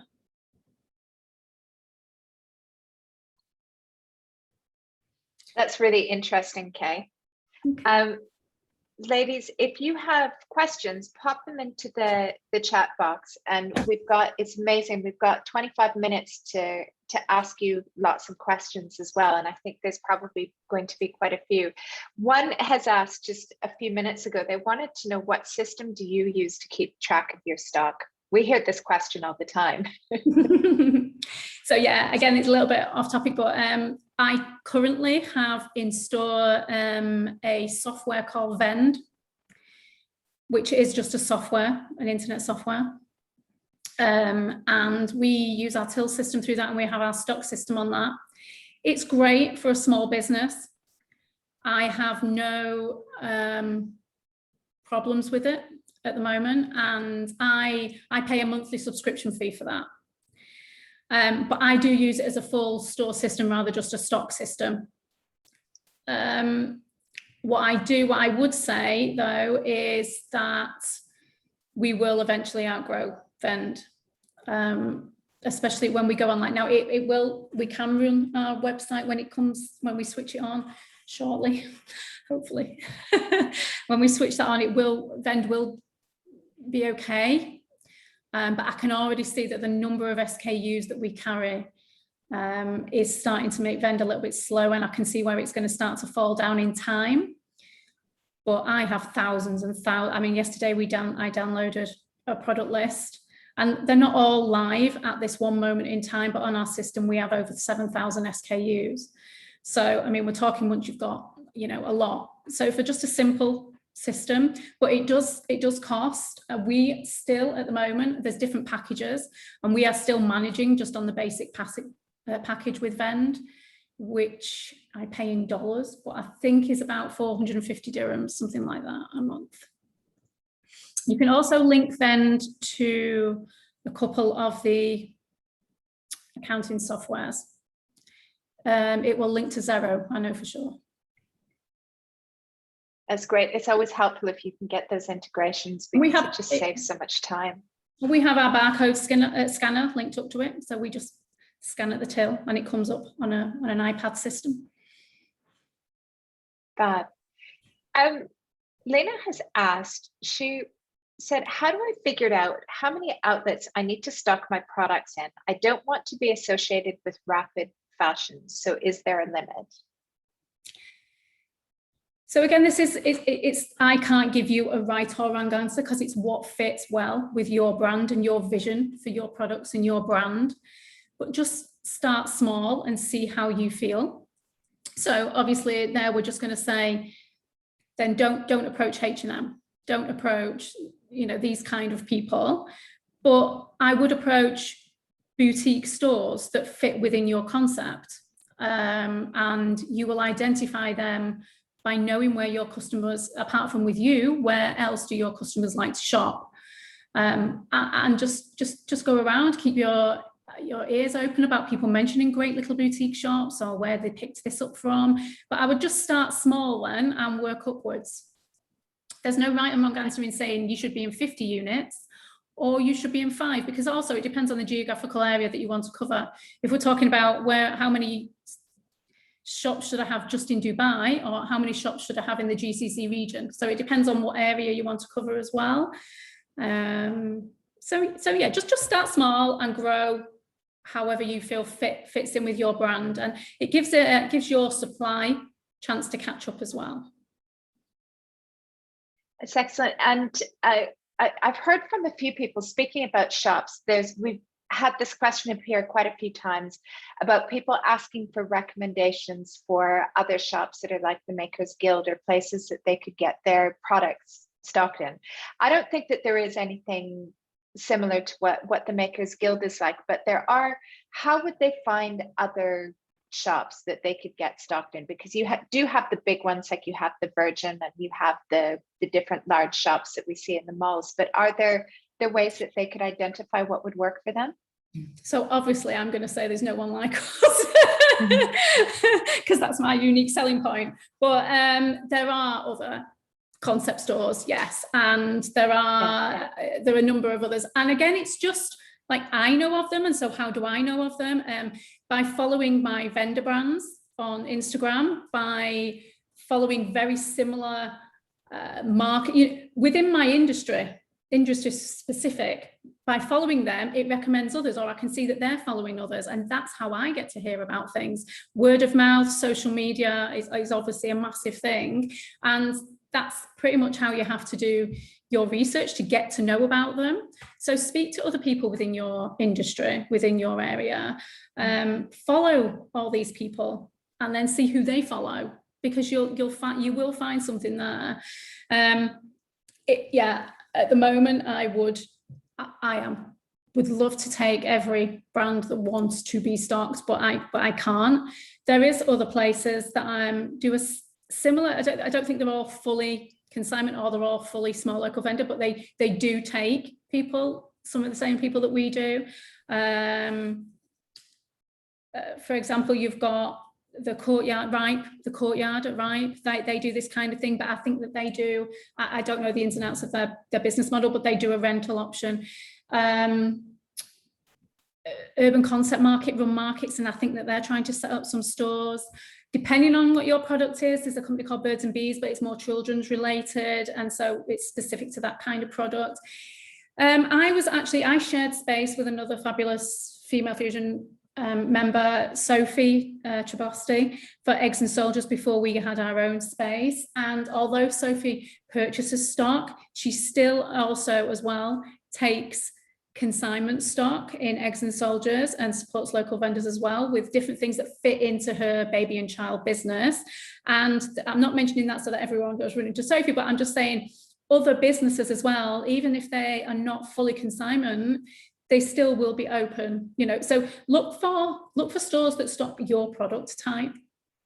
When we start touching on the bigger retailers, so your Gallery Ones, your Dubai Duty Free, your Virgin at the top, I think are ones that within my industry that would be, within the vendors that I have, would be considered hitting the jackpot.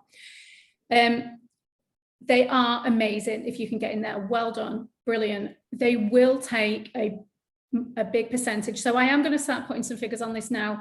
These kind of people will take up to 50% of the selling price of your product. And please remember that they are VAT registered, so they have to legally charge VAT. And when they calculate commission, you take VAT, you have a selling price to your customer. So if your selling price is 105, 5 dirhams goes to the government. That 5 dirhams doesn't come to me as a retailer or them as a vendor, it goes to the UAE government. And then you're left with 100, and then they will calculate the commission percentage on the price excluding VAT, after VAT has been taken off. So not on the 105 selling price, it's on the 100 selling price. I do have a few scare stories of the bigger retailers, but I don't want to put people off. You will shift volume, you will move volume, and you will have great sales. So from that point of view, it'll be amazing. You will have your brand there, you'll have the kudos of it, it will give you brand awareness, it will give you increased sales. They have got a lot of outlets, they are big, they have good footfall. The things to watch out for that I know, not personal experience from my own vendor brand, but just from talking to lots of vendors and things that they've told me, is be careful, because they are that big that I've had one vendor where one of these big retailers lost 200 units of their stock. I've had one vendor that wasn't paid for quite a lot of months and was owed in the region of 70,000 dirhams at one point. And we're talking about a small vendor. That is a lot of money. So yeah, and also an element of, they sold my product for 6 months and then they got rid of me. And then 2 months later, I saw a product very similar to mine being stocked. So they'd copied it and they'd copied it themselves. So they're just, I don't. How do you prevent something like that happening, Kay? So I'd say that you'd need a contract. Yeah. So on the lost and damaged stock, I would say make sure there is something in your contract. I would also ask them, as well as reporting sales figures, if they've got a decent stock system, which they must have, they should be able to give you stock figures as well as sales figures every month. So you can do a little reconciliation yourself to make sure that nothing's gone missing. So I have the teeniest of tiniest little vendor brands above and beyond Makers Guild that I've neglected, but I am stocked in a couple of other places. And every month when I get my sales numbers, I also ask them for stock figures so that I know what I've given to them on consignment. Okay, then minus what's sold, then this is the amount that we should have. Does that tally to what they're telling me they've got in stock? So if you can get that information off them, which shouldn't be difficult for them to do because they will have a stock system, they'll know what they've got in stock at any one time. So just to pass that information to you shouldn't be a big issue. You can keep on top of it rather than let it go 6 or 7 months. You can keep on top of it every month and do a little stock reconciliation. That's lost stock and damaged stock. The thing about not being paid, don't let it run that number of months. Keep on top of it. Have a tight agreement on payment terms. If you are able to offer them and they're demanding that you offer them credit terms and you are able to do that, make sure they stick to terms though. So 30 days is 30 days. I'm actually married to another accountant, to a finance director, and they offer 90 days credit within their industry. It's expected as standard, but they have people taking 180 days, 365 days instead of 90. And you don't let it go, because you are small businesses and you just will not be able to stand that cash flow, even if you've got a profitable item. Yeah. So just make sure they don't pay on time, chase it the next day. And they say, we'll get back to you in a week. Can you tell me why it's taken a week? And I'd chase it again. Because otherwise, even if they're giving you the best sales ever, if they're not paying you, you're still not making any money. All you're doing is losing stock. And it's so important to be on top of those numbers, to be on top of the money and to chase, because oftentimes the people who don't chase are the ones who go to the bottom of the pile. But if you are there, if you're on the phone, I mean, being nice about it, you should always be respectful and nice and not call them and threaten them, but be nice about it to remind them that your invoice is overdue for. You want to be you want to be a nice nuisance. Correct. Yeah. So you want to be a thorn in their side, but trying to be polite, and you do want ongoing relations with them if possible, if they're getting you good sales. But it's not acceptable. They need to know that that's not acceptable, that they're not sticking to terms. And as someone that started off in finance from the bottom, you do purchase ledger, you do credit control. I'm working in credit control. I'm ringing up, chasing people, and working on the other side, people are chasing you. It is true. If people make a nuisance of themselves, just pay them. Just pay them, because they're ringing me 5 times a day. Just pay them. So yeah, I would say do that. The copy thing is a bit more difficult, I guess, because we'll get into topics that are not really my area of expertise, because that's coming into trademarking and things like that. But yeah, stay on top of your stock, stay on top of your payments. Otherwise, not having all those areas and being in control of all those areas and having them organized can see the best of businesses go under. Now, someone else has also asked about staffing, and because I guess maybe in some places that they need to provide staff, and a few women have asked at what point would they consider providing staff to go with the stock that they have in a shop. So this can be a costly area. So you just need to look at whether this works for you. You would need to be not moving thousands of units, because it depends on how much your unit retails for, but you'd have to be making quite a lot of money to be able to afford to do that. So I'd sit down and do all the sums and work out all the figures to make sure that you can afford to do that, because if they're coming with under, as you employing them, you need to look at visa costs, obviously, or you would need to pay agency fees if you were just going to do it through an agency.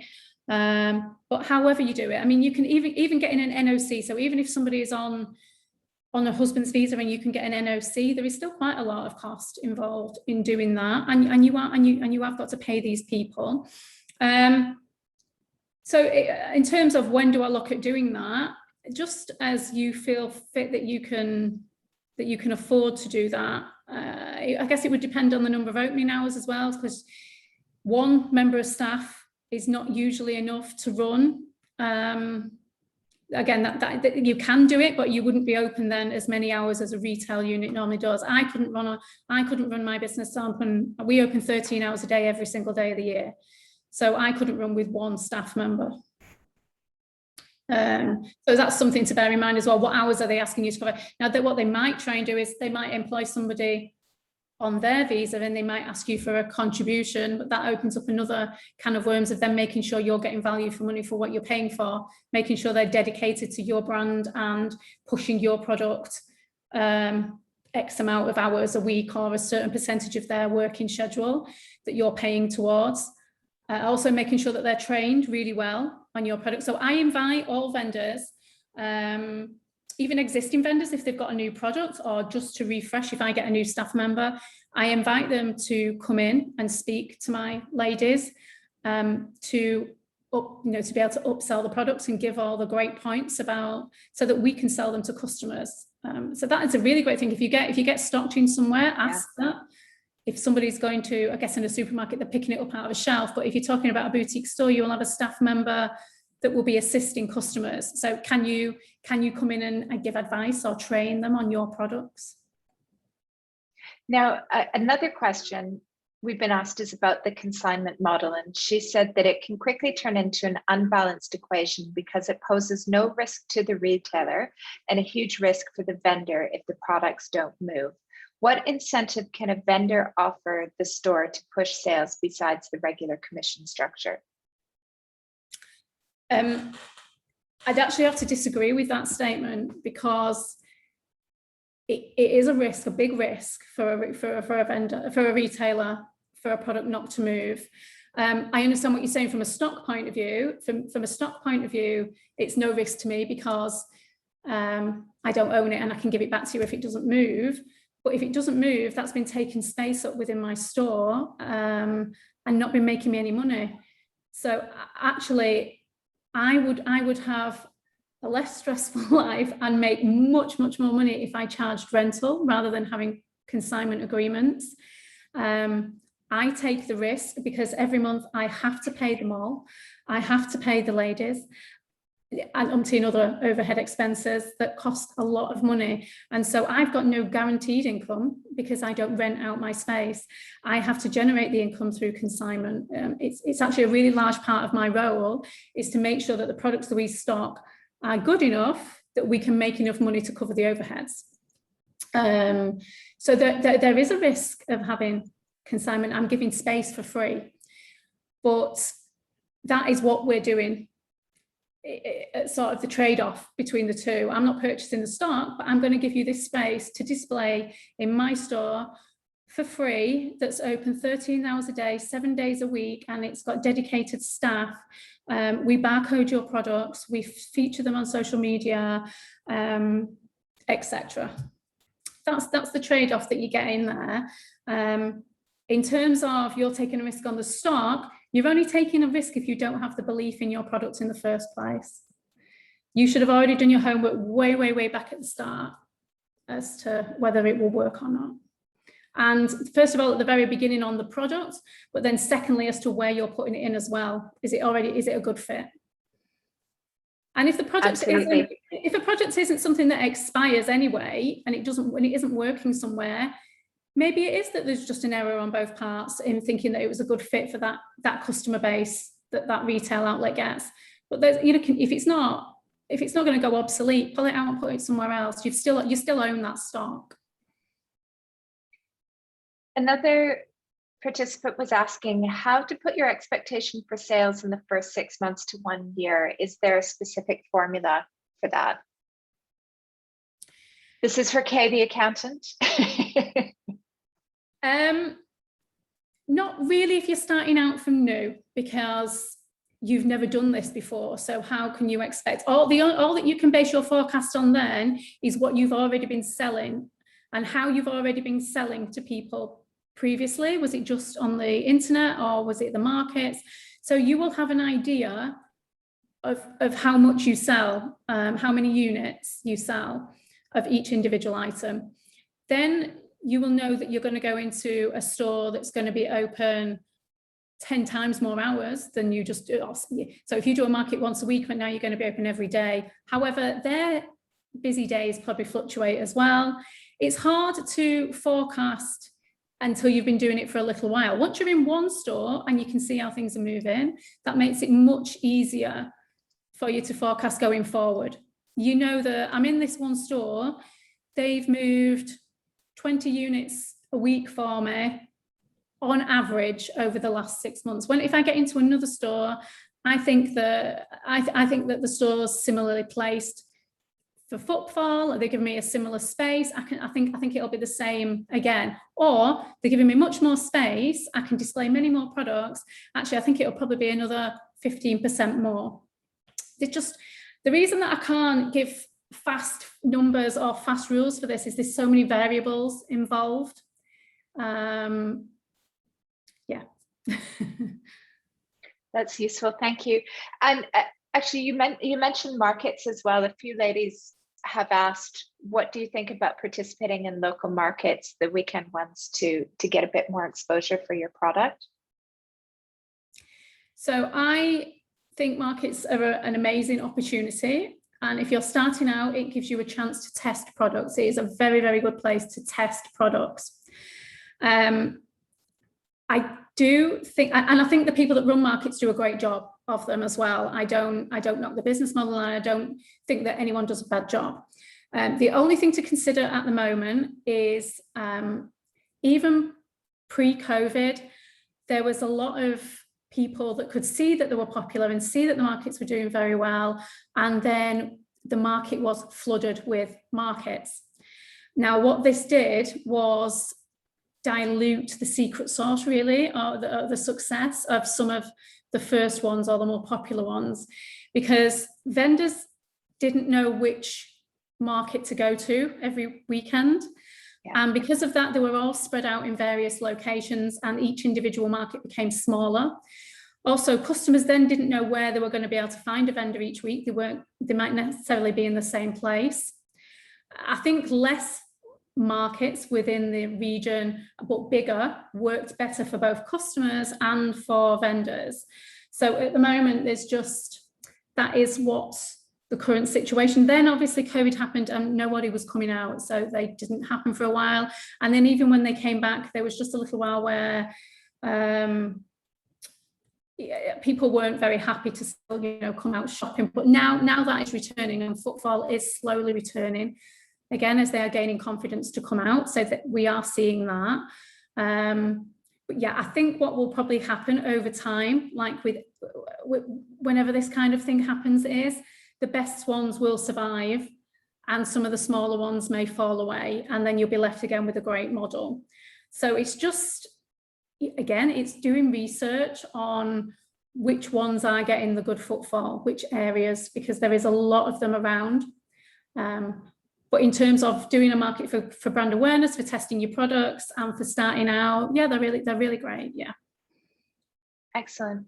And just ladies, we've launched the final poll just to get your feedback on the session. It's really great for us, just for UN Women and NAMA Women Advancement Establishment, if we can know how you're finding these workshops, and it helps us be able to deliver more. So I'd be really grateful if you could please just complete the poll that's popped up on your screen as well. Kay, I have one last question for you, and then I'm determined that we're going to finish on time. And one participant is asked, how long would you recommend waiting before pulling your stock from a retailer due to poor sales? How much time should you give it to be able to generate sales? I'm quite, I don't make fast reactions on something. I give it a chance to grow. If your brand awareness is strong already, then you would expect it to start moving quite quickly. If you've not really done much in the way of pushing the product prior and it's brand new to the market, you would expect to give it a little bit longer. So I would say, you would expect sales within the first month, but how many of them? And you would expect them to keep growing over the first 3-4 months. If you're not seeing any sales, or you're not seeing any growth within that time, it's time to move on, definitely. I'm not maybe a bigger retailer might not give you that long, but because of the kind of products that I stock, because they're small vendor brands and they might just be starting out, I like to give them a good amount of time before we say that it's not working. Okay, excellent. Now, Kay, I have one final question, and then please, everybody, don't jump off, because I want to tell you about the next workshop, which I think you're going to find super useful. But we have had quite a few people say, can you please tell me what Kay Shop is and where we can find it? So Kay, I would love for you to tell everybody where they can find you, where they can come and see the Makers Guild. And, you know, I just love your shop, because it's so, every time is different. Every time I go there, I love it, just to see the interesting things that different business owners from the UAE have created. So tell us where we can find you. Okay, so we are located in Times Square Centre Mall, which is just off Sheikh Zayed Road, and you cannot miss us when you come into the mall, because we have prime location. So we're on the ground floor and we're next to Caribou Coffee. We do have a very unique open concept. So we only have one small wall. We don't have any walls, and we are open to Caribou Coffee, so you can actually sit in Caribou and see our products and browse through. We worked alongside them when they did their refit so that we could have an open concept. So if you come into the front entrance, you can't miss us. We're there in big letters. Yeah, as I say, it's a collaboration. So it is my business, but it's a community business. It's to support all of us, and that is very much how we run. So yeah, come see us and come see all the amazing products from all my amazing vendors. And it's called, Kamal Deepa said, what's the name? It's called the Makers Guild. Oh, the Makers Guild. And I really need to practice what I've just been preaching, because we need to up our game on our socials and our website. What happened is we've grown quickly within a very short space of time, and we've grown physically, and we've put all of our eggs into that basket because of the site that came available, and it was shell and core. It was a very, very big job with contractors and expensive and time consuming to fit out, and we spent all our time and energy on that, and we're playing catch up now with the digital areas, but we very much know that that's needed, and we are working on it. Because we have so many SKUs, my ladies have just been trained onto how to input images now onto our system so that we can feed them through to our website. So it is all coming, and we will be online very soon. Although we do find that most of our customers do prefer the in-person experience, because they're normally choosing gifts or things from themselves, and they want to feel and see the products. Yeah, so yeah. And the great thing is, I was going to say, the great thing as well is Adventure HQ is right there. So they've got the rock climbing wall. So if you have kids, you can put your kids in the rock climbing wall. We also and have, then go shopping.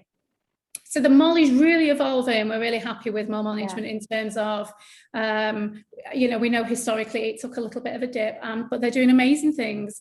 And it isn't a tourist mall. So even when we reopened after COVID, we didn't see the big, massive decrease in footfall that maybe like Dubai Mall or Mall of the Emirates did, because we're not a touristy mall, we're a community mall. And we do know that it's a destination mall. The places that you probably wouldn't go there unless you were going to one of the stores, but we have amazing destination stores.